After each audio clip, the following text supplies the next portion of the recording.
Hello and welcome once again to What's Out There, the paranormal podcast from Out There Paranormal.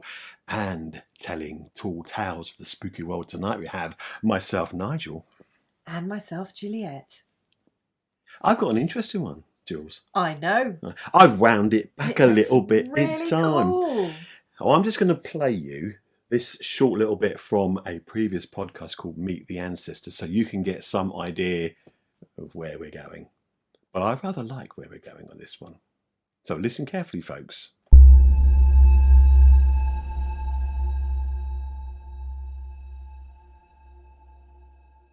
All this ancestor worship talk has got me thinking.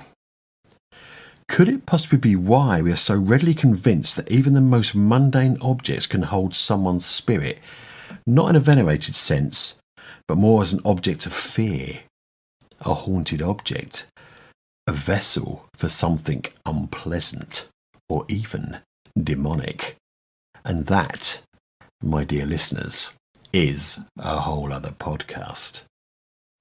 And of course, you can guarantee that at some stage, we're going to cover it.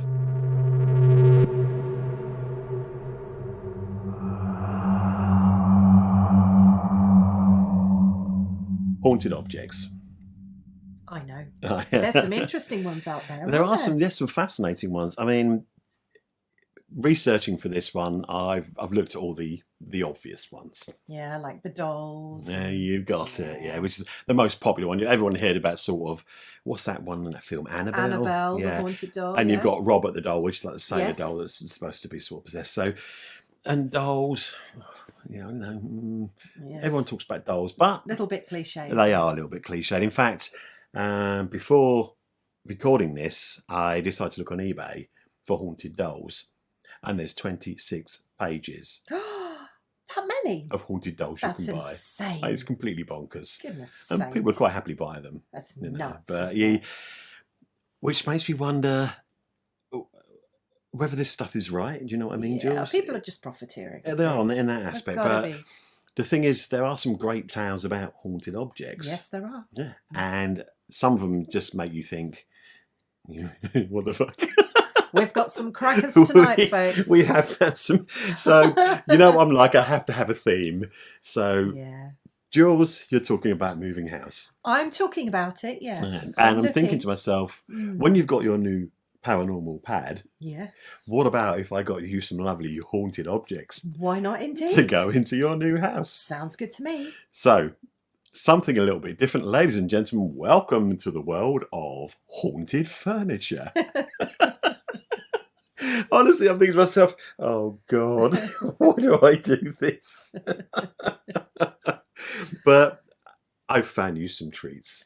You certainly have, Nigel. to decorate your And new I paranormal can't pad. wait to decorate my new pad Exactly. with all this amazing stuff. So we'll start with something simple. Okay. Because those bare walls, they really need something on them, don't they? Right. How about a few paintings? Sounds good to me. Okay. Well, I found you a couple of corking paintings that you Yeah. might like to hang. That worries me, Nigel. What kind of paintings are we talking No, about? there's nothing erotic about them. I never mentioned erotic, Well, you know, I Nigel. know that's the route I Where's normally your end up. mind going? It's where it normally goes, isn't it? And off he goes, folks. Ah. In the gutter. Straight down to the rudeness. I know, I can't help it. I'm a gentleman of a certain age. No, these are...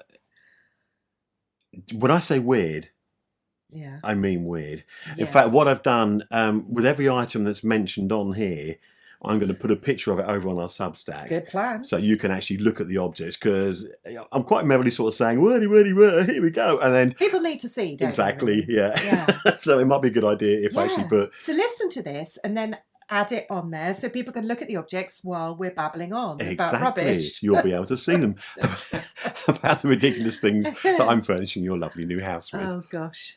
So, first of all, like I said, we have paintings. Yes. And one you may have heard of, ladies and gentlemen. This is called the Anguished Man painting. Mm. Okay. And I will tell you what this painting consists of. The Anguished Man painting appears to be an oil painting depicting a humanoid figure viewed from the clavicles up, so basically from the sort of collarbones, the head and shoulders. Okay, and set against a blue background. The figure is rendered in shades of red, giving it the appearance of a person who has either been badly burned or possibly flayed.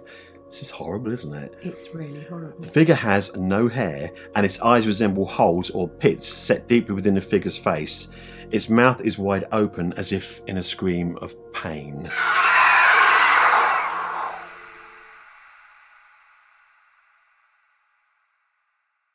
There you go. You get an idea of what it looks like. It's really... It's not nice, is it? I would not want that on my wall, No, Nigel. I'm really sorry. I've bought it for you now, Jules. And I should have thought about that, but I just thought the spooky side, you might like that. Oh, my word. Didn't think about the fact that the painting's bloody that would horrible. give me nightmares, It would Nigel. give me nightmares as well. I couldn't look at it. It is really, really scary. So let's tell you the story about the Anguished Man painting, because it is quite interesting. I will say now, how much of this is true, I'm not entirely certain, because sometimes when you listen to a story, is it too good to be true? Yeah, I'm wondering if anybody's actually ever checked the facts. I don't know. Yeah, this is the thing. So we'll explain the story to you, and then you can judge for yourselves. That's it.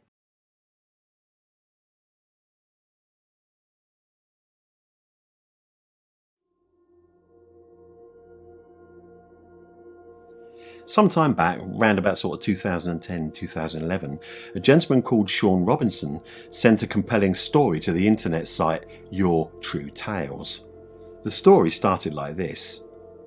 My grandmother had this painting in her attic for 25 years. She said it was evil. She told us she used to see the dark figure of a man around the house, and at night she heard strange noises and crying.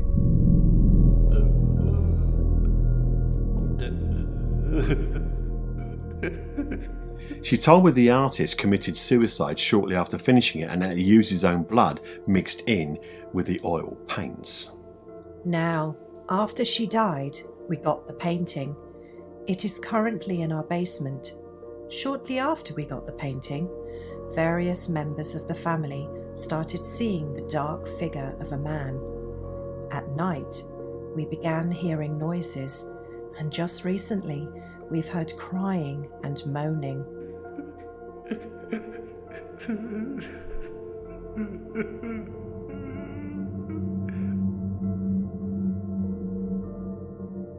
This scary-looking painting was kept in Sean Robinson's grandmother's attic for 25 years before he inherited it from her.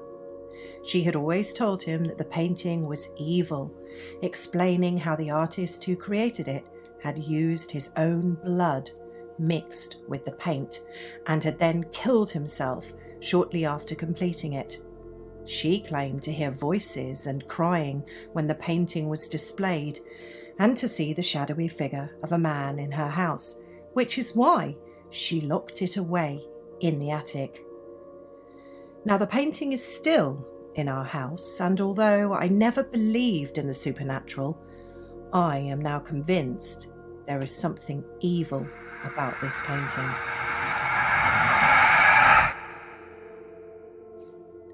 As soon as Sean took the painting into his home, he and his family started experiencing the same kinds of creepy phenomenon. His son fell down the stairs. His wife felt something stroking her hair. They saw the shadow man, heard the sound of crying and strange scraping noises. Sean's wife said she saw a stranger hovering beside her in bed.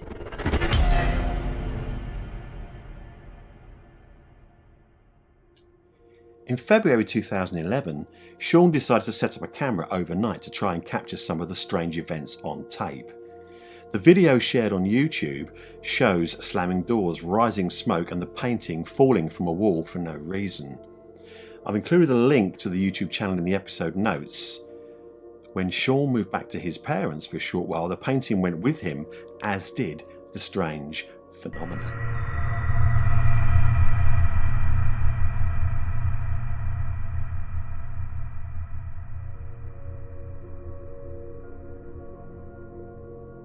At one point, Sean loaned the painting to a pair of paranormal investigators, John Blackburn and Ian Lawman. They took the painting to various haunted places in the UK. Most notably, they took it to Chillingham Castle, one of the most notoriously haunted locations in Britain. Sean takes up the story. It was on the evening of the 18th of May 2013 that a group of people experienced events that were both terrifying and unexplainable. None of the guests were prepared for what was about to happen in the early hours of that Sunday morning. The room went icy cold.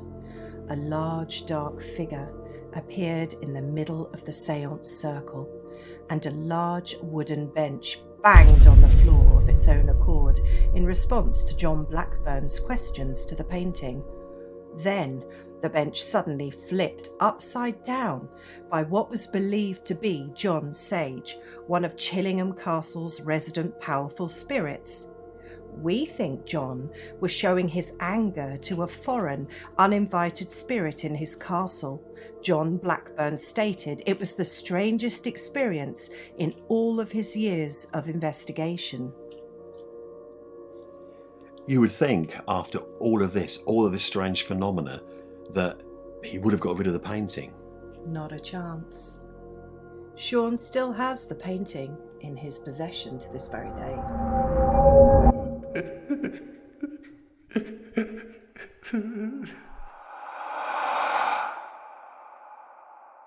There you go. So I can't buy it for you, Jules. I don't want it, thank you very much. You're not disappointed? No, folks. Phew, thank check goodness. out that painting. Honestly, it is creepy. It's not nice, is it? Oh my goodness me. It's like a psychotic version of Munch's painting The Scream, isn't it? But you can actually see whoever painted that was mentally tortured. There was something going on, you definitely. You can see by looking at it. You don't paint something like that so without sad. having an issue. No. Yeah. And it does make you think, after listening to the stories and the things that happen and watching the videos on YouTube, quite interesting. You could say that it's been rigged. Now, people have said it could be rigged with fishing wire and stuff like that. But after looking at that painting, you have to think to yourself, oh my God, there could be something in this, because and using his own blood as well, if that's true. It's just hideous. Oh my goodness. Really, really creepy. So, if one painting's not enough, Jules... No, I think I've had enough. Oh no, I've no, found not you another one. Oh no. Oh, yeah, no, this one's not quite as bad. Oh yes, it is. No, honestly, yes, it is. No, it isn't. I beg to differ. You've seen it, haven't you? I know. Because I've showed you both of the paintings. Yeah, I know that. So you know what they look like. Yes. This is creepy as well. It is. Trying to give me nightmares. This one, this lovely painting, is called The Hands Resist Him. And yeah, it's an equally weird painting.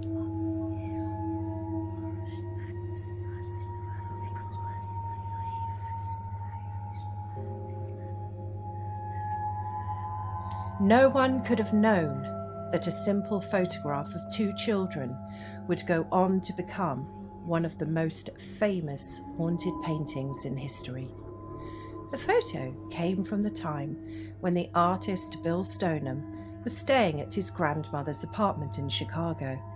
He regularly played with a little girl from the neighborhood, and one day his parents had both kids pose in front of a glass door for a photo. 2 decades later, Stoneham would turn this ordinary photograph into a terrifying painting that has become the stuff of internet legend. In 1972, Bill's first wife wrote a poem called Hands Resist Him. The poem was about Bill's experience of being adopted and never knowing his biological siblings. At the time, the couple lived in California, and Bill was under contract with a gallery owner called Charles Feingarten to produce 2 paintings each month for a fee of $200 each. With his next deadline approaching, he used his wife's poem and the old photo of himself with the girl as inspiration. Stoneham called the paintings The Hands Resist Him and turned it over to Charles Feingarten for a gallery show in 1974. At the show, the painting was purchased by actor John Morley, made famous for his role as the movie producer in The Godfather who wakes up with a severed horse's head in his bed. Nice. nice. I know, it's lovely, isn't it? The gallery show also led to the painting's first press mention when it was reviewed by noted Los Angeles Times art critic Henry Saldis. The painting would go on to be mentioned many more times, but for a completely different reason. The painting disappeared from public view after Marley's death, and it would be another 26 years before Bill Stonham heard about his painting again. It had been abandoned behind a California brewery. The painting was found at the site by a picker and was passed on to a Californian couple. The painting appeared on the auction site eBay in February 2000. The eBay description made a series of claims that the painting was cursed or haunted. According to the seller, the aforementioned couple, that famed listing read, "When we received this painting, we thought it was really good art. A picker had found it abandoned behind an old brewery. At the time, we wondered why a seemingly perfectly fine painting would be discarded like that. Today, we don't." No, we don't. Now, there is no doubt the painting is disturbing. It shows a young boy standing next to a girl doll with black, hollow eyes and a sad, downturned mouth. The doll is holding a strange device with wires coming out of it. The eeriest part of the painting are the many disembodied children's hands reaching towards the boy through the glass panels of a door just behind him. Now, the eBay listing included a couple of dark photographs taken by the sellers with a trail camera that purported to show the boy in the picture leaving the frame and coming into the room. He was apparently fleeing in terror, trying to escape the frame as the hands clawed behind him. There was also a chilling disclaimer warning potential bidders. Before you bid, please read the following warning and disclaimer. Warning. Do not bid on this painting if you're susceptible to stress-related disease, faint of heart, or are unfamiliar with supernatural events. By bidding on this painting, you agree to release the owners of all liability in relation to the sale or any events happening after the sale that might be contributed to this painting. This painting may or may not possess supernatural powers that could impact or change your life. However, by bidding, you agree to exclusively bid on the value of the artwork with disregard to the last two photos featured in this auction and hold the owners harmless in regard to them and their impact, expressed or implied. Now, it was claimed that the figures in the painting moved around at night, sometimes disappearing from the canvas entirely. The boy in the painting was said to actually enter the room where the painting hung, and everyone who viewed the painting reported feeling sick and weak. Small children would take one look at the painting and run from the room screaming. Adults sometimes felt like unseen hands were grabbing them, and others said that they also felt a blast of hot air as if they had opened an oven. These details proved to be a huge draw for buyers. The eBay listing was viewed more than 30,000 times. Now, many people experienced unexplained physical sensations after viewing the haunted painting. One eBay buyer claimed that he fainted at the sight of the painting, while another said she felt like her throat was being tightened by an external grip.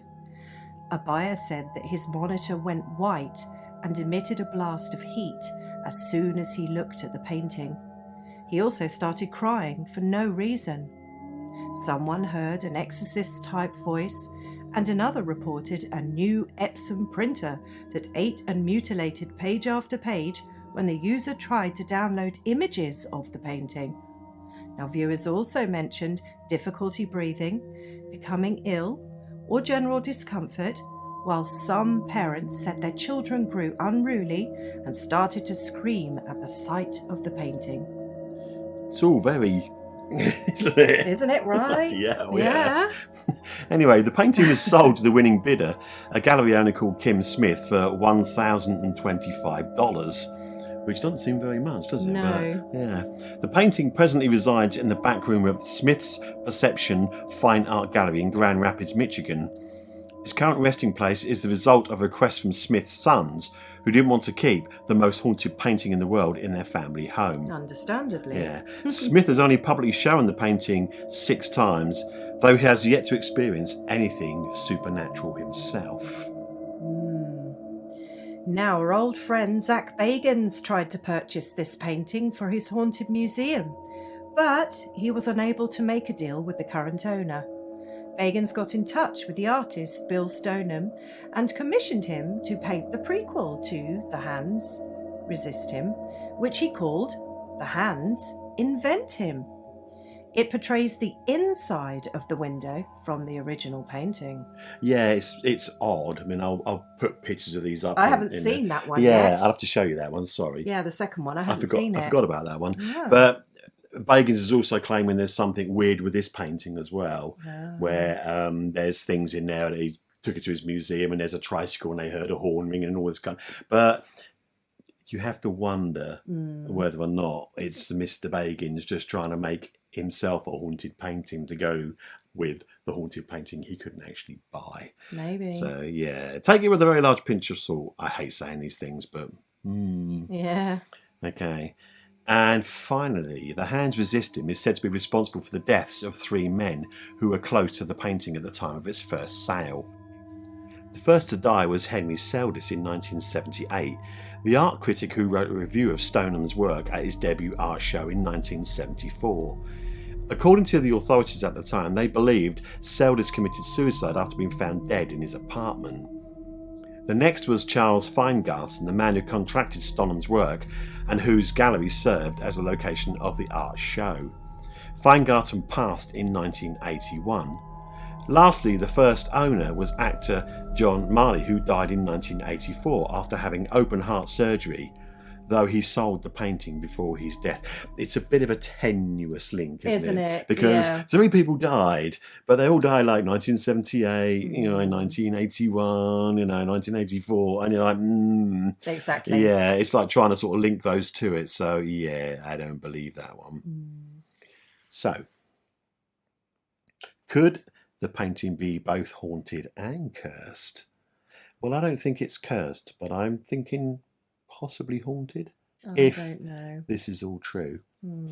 Anyway, we'll let you all decide, and to help you with your decision, we've included a link to our Substack in the episode notes, where you can find the original eBay auction transcript along with images of the artwork itself. I've actually got the full advert from eBay, and it's quite interesting reading through it, and along with the pictures of the actual painting itself and the photos they took with the trail camera. Have a look at that, guys, because that is very interesting.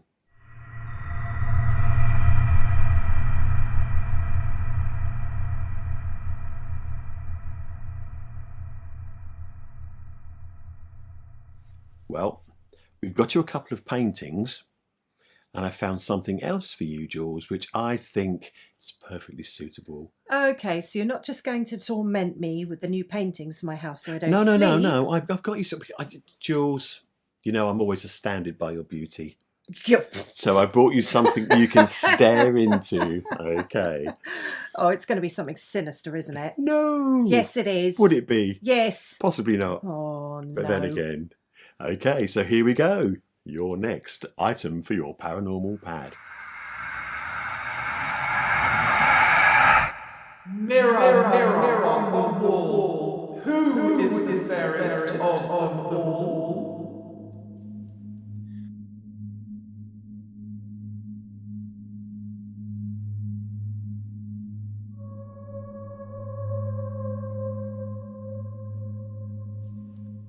We all need a mirror to look our best, but in certain cultures, mirrors are believed to hold the key to opening a doorway between the world of the living to the world of the dead. This particular mirror is believed to be one such mirror. The Myrtles Plantation in St. Francisville, LA, claims to be one of America's most haunted homes. Though dozens of legends surround the historic property, most of them relating to a series of murders which took place there, the tale of the haunted mirror is one of the most famous. Let's meet Mr. and Mrs. Clark Woodruff. Mr. Woodruff was a prestigious judge and owned numerous slaves, as was the norm at the time. One of his house slaves went by the name of Chloe, who for many years fell victim to Woodruff's cruelty. Chloe tried to protect herself from the abuse by listening to the Woodruff's conversations and modifying her behaviour accordingly.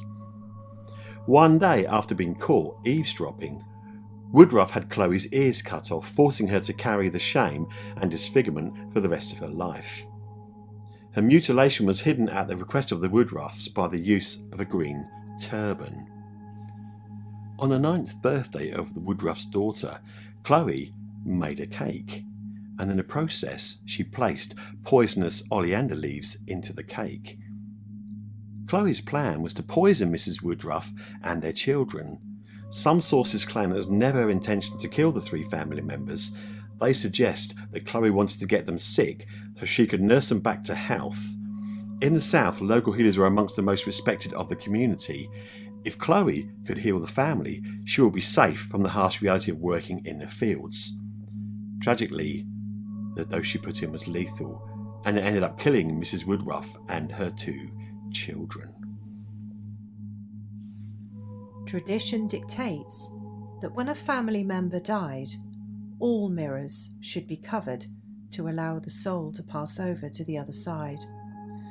But one mirror in the house, on Myrtle's plantation in St. Francisville, was left uncovered, and the souls of Sarah and her children became trapped in this mirror. Visitors at the 217-year-old plantation report seeing handprints on the glass, apparently having been made from the inside, showing fingerprints allegedly belonging to the Woodruffs. Strange drip marks also run the length of the mirror, and no amount of cleaning can remove the residue. Visitors have also spotted figures in old-fashioned clothing lurking inside the mirror's warped glass. Now, Chloe's story doesn't end well either. After word spread of her actions on that plantation, the other slaves were the ones to take revenge. Chloe was hanged by the neck for everyone to witness until the life was drained from her body. She was then weighed down by rocks and thrown into the Mississippi River. Multiple guests and residents reported seeing the transparent and ghostly apparitions of a young girl wearing a green turban moving throughout the property.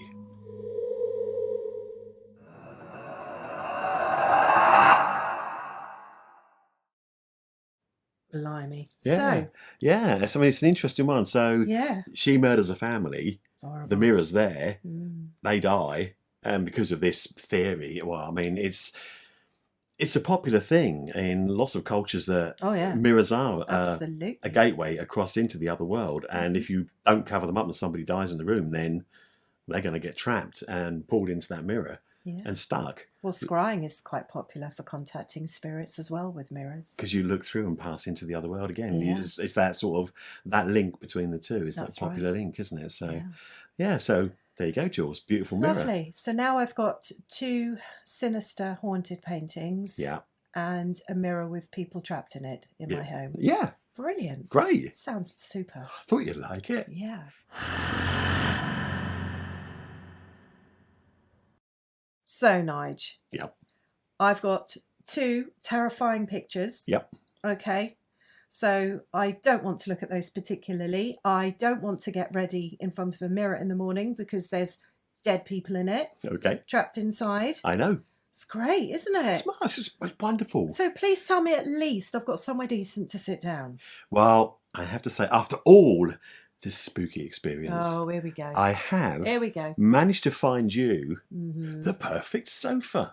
Really? It is indeed. It's currently in the consignment furniture showroom in Waco, Texas, and it's the perfect sofa What's wrong with it? for us to plant our bottoms on. There's nothing wrong with it. Mm-hmm. Okay, there might be something wrong with it. But Oh, God, he's off oh again. God, I'm off again. I suppose I better reveal the tale. Go on then. The haunted couch of Waco, or sofa. The Americans call it a couch. Waco or Wacko? Waco. Wacko, Isn't that the probably. place where they killed all them people? Oh, God. Waco, Texas. Don't tell me you're going to move me there next. What was that branch? Was it Branch Davidians? Was that the sect that was there? And they raided the place and could have been, actually. shot them all. Oh, my lovely. goodness. This is very exciting, isn't it? Oh, Do you know, after doing this, Yes. I suddenly thought of that, which has made me think of something I'm going to reveal at the end of this. Oh, no. Because I'm weird and I didn't even notice that when I was Okay. doing. All of a sudden, I've noticed it. All right. Are you getting this, folks? But anyway. Caution. Haunted couch. Touch at your own risk. An orange sign reads taped onto an old floral pattern piece of furniture at the Consignment Furniture Showroom in Waco, Texas. This old couch, some say, has a sinister past and has remained at the store for 10 years. Colton Birch, who owns a Consignment Furniture Showroom at 7524 Bosque Boulevard, in case you want to go and get this, boys and girls, said the couch was dropped off by a spooked customer a decade ago who reported strange occurrences happening after buying the said sofa. So it was said a strange sulphur smell was coming from inside his home.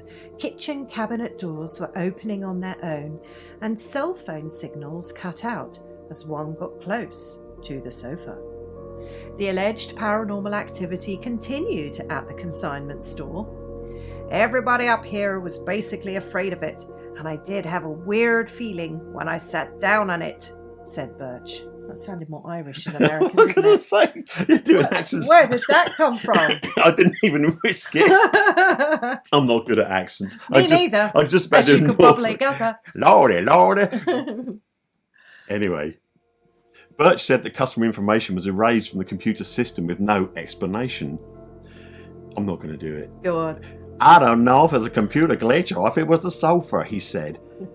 The co-owner of the store says that several customers have reported that their cell phones began to malfunction when they got near to the couch. The couch was later relocated to another area of the store, but two similar accidents happened to former store employees. One of the employees got in a minor car accident, and then we also had another employee who was in a minor fender bender the night after touching or moving the couch. Birch said, I should have done the funny accent. Fender bender? Fender bender. Fender bender. It's a car accident. Fender bender. Yeah. Now, after all these years, the couch continues to draw visitors to the store who are curious to get a close look or brave enough to take a seat. A lot of people don't want to have anything to do with it, especially when you show them the blood stain under the cushion, said Birch. Don't know where that came from. I know. The store's owners said ghost hunters tested and confirmed the stain was blood. They also said that a hole in the back of the couch could be from a bullet, but no one knows how the bullet hole and the bloodstain got there, as the history of this spooky sofa is shrouded in mystery.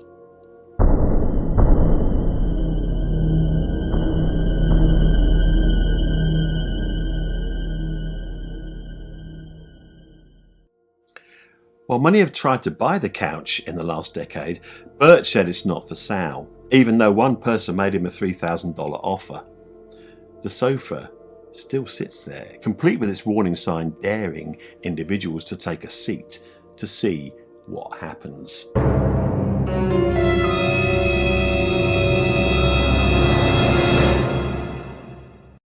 Would you sit on it? I would actually, Would you? although it's a hideous sofa. I've got a picture of that as well, and I meant to show it to you before I did this, so I'm not doing very well at this, am I, Jules? No, I'm a bit rubbish here. But it's this horrendous flowery thing. But the reason why I sort of said, this got into my head, and I know it's bonkers. I said about them attacking that compound in Waco, Texas. This is a couch with a bullet hole in it with bloodstains.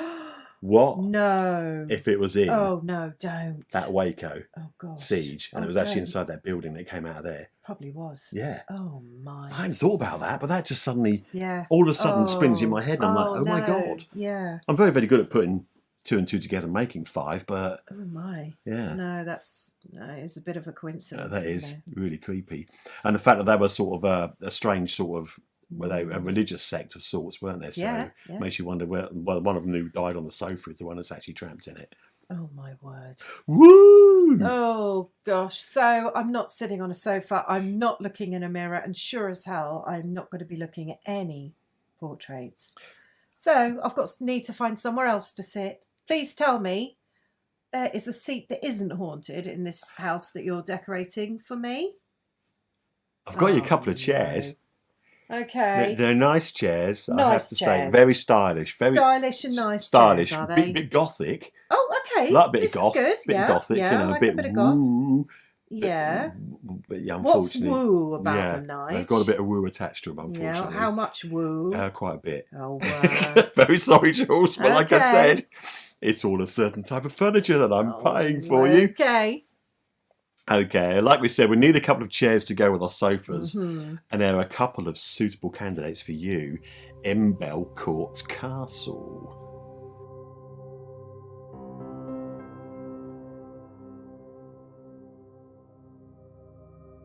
Newport, Rhode Island's famous Belcourt Castle doesn't seem to be plagued so much by the ghost of its former owner, Oliver Hazard Harry Belmont, but rather by the haunted antiques in its collection.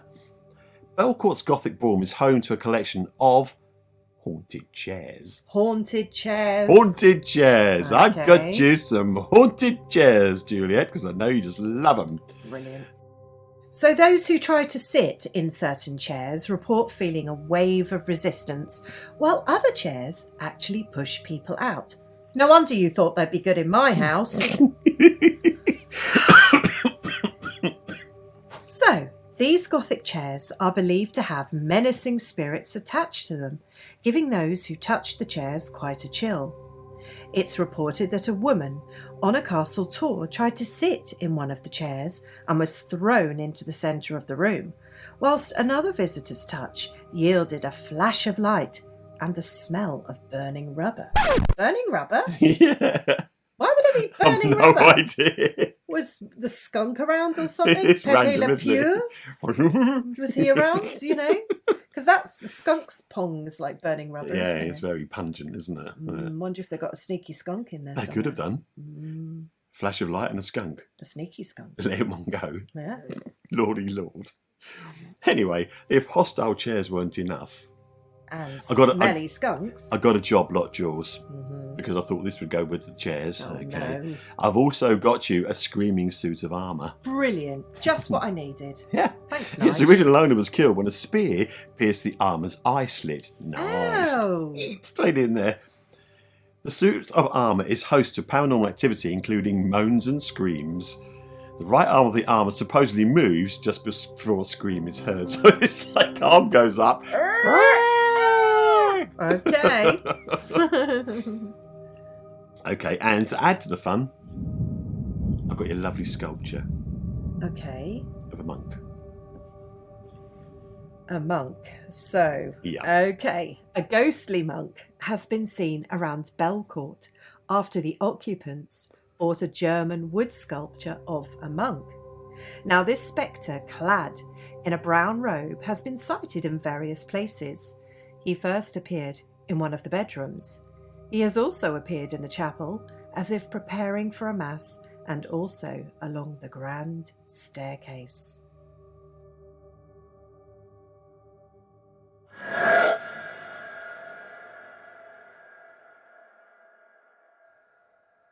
Brilliant, It's quite a collection. isn't it? It's marvellous.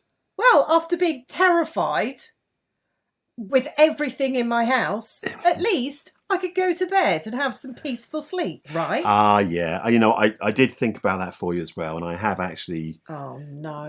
found you the perfect Oh, what have you done now? set of beds. Oh, come off it.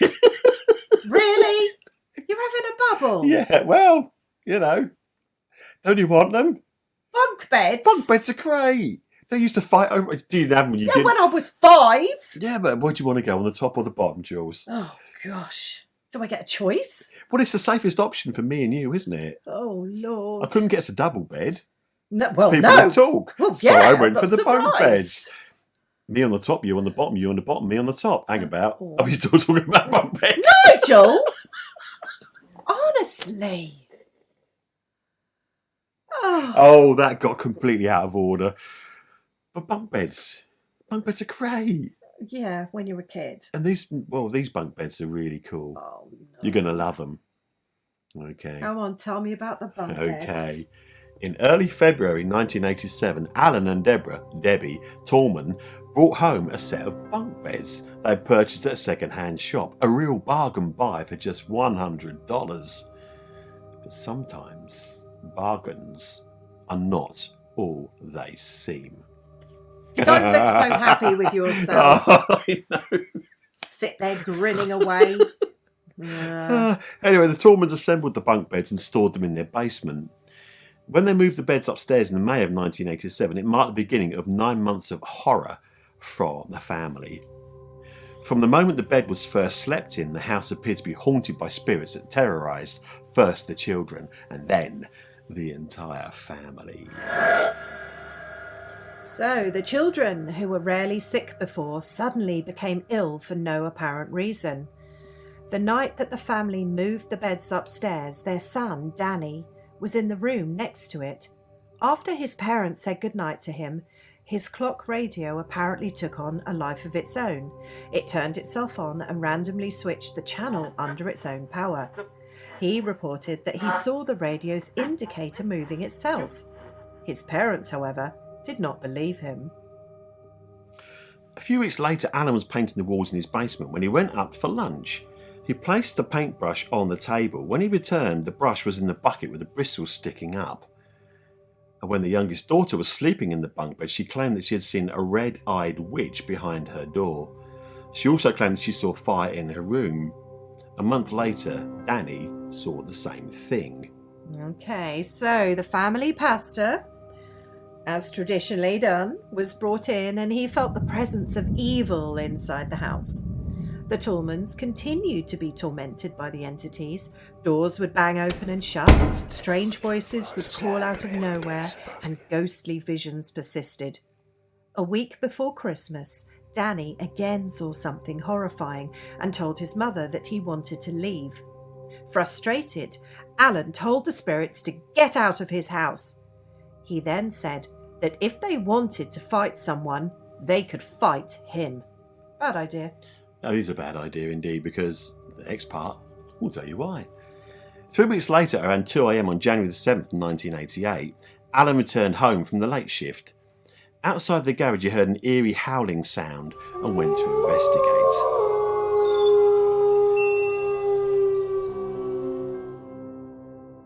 A voice came out of the howling and said, "Come here," and 2 eyes appeared in the window of the garage door. He went around the back to see if anyone was there, but there was no one. He then went back to the garage and saw that it was on fire. He went inside to get a fire extinguisher, and when he came back out, the fire was gone. The garage door was undamaged with no visible signs of fire. When Alan got back inside, he went to reach his lunch pail that was set down, but the entity then threw it across the room. So Alan started sleeping in his daughter's room to provide them with protection, and one night a fog appeared around him. A voice came out of the fog that said, "You're dead." Debbie then called the pastor because of what had happened to Alan. A few days later, Alan was working late and asked a relative to watch the girls.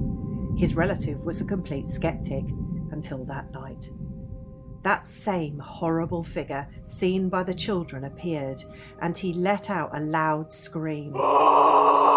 Debbie then told the relative to get the kids together, and they were leaving this house forever.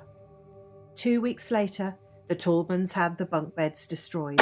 The beds were then buried in a landfill where nobody will ever build. Deborah Tallman said, "We took the bits out of there and ploughed them under."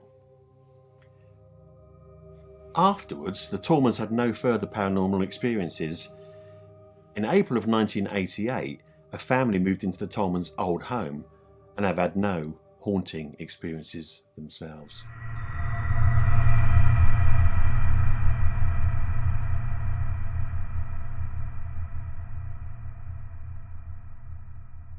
So it was the bed. It was the beds. It was the bunk beds. Ooh. Okay. I've got you a real job. Maybe it was the Jules. wood of the bunk beds rather than the bunk. Same again. Who? Yeah. They were handmade. Who made them? Where'd that come from? That's it. You don't know. It could be like coffins or something. My dad has got a wooden table that he was given, right? Yeah. And the wooden table was built from a plank of wood that was found on the beach. Okay. And every time that table is brought into a home, something bad happens. So the wood off a shipwreck. We don't know where it came from. It was just Wow. found on the beach and made into a table and given as a gift to my dad. You've got a genuinely cursed table or haunted table. And it is. I don't know. I took that table and had it in my previous house. Yeah. And I took it out of the house because every time I had it in the house, something horrible happened. Wow. It could have been coincidence. Yeah. But I just did not want that in the house, and I put it in the garage. As soon as I moved it, put it in the garage, it stopped.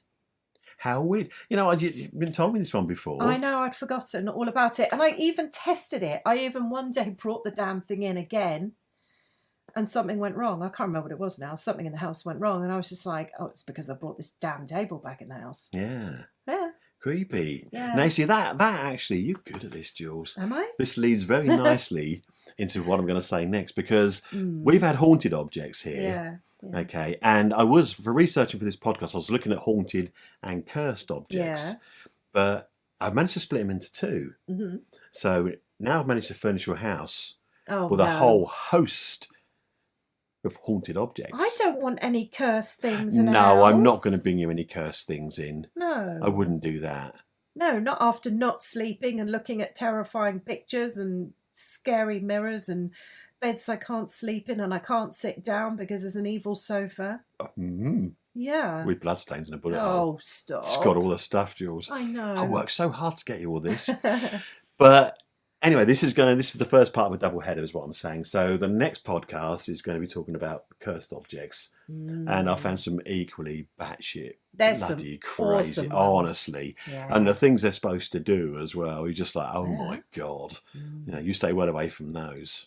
So one thing we're going to touch on, you sort of mentioned to me at the start of this, was the subject of psychometry. Yep. So it's something you can do yourself where you can touch an object and see what sort of feelings you get from it. Yes. So what do you think? If you touched one of these haunted objects, would you be able to pick up if there was something in there? Possibly. Yeah. Now, me personally, with psychometry, I'm very hit and miss. Yeah. Sometimes I can hold an item and I can be bang on the money and I can get all the information. Other times, I get absolutely nothing.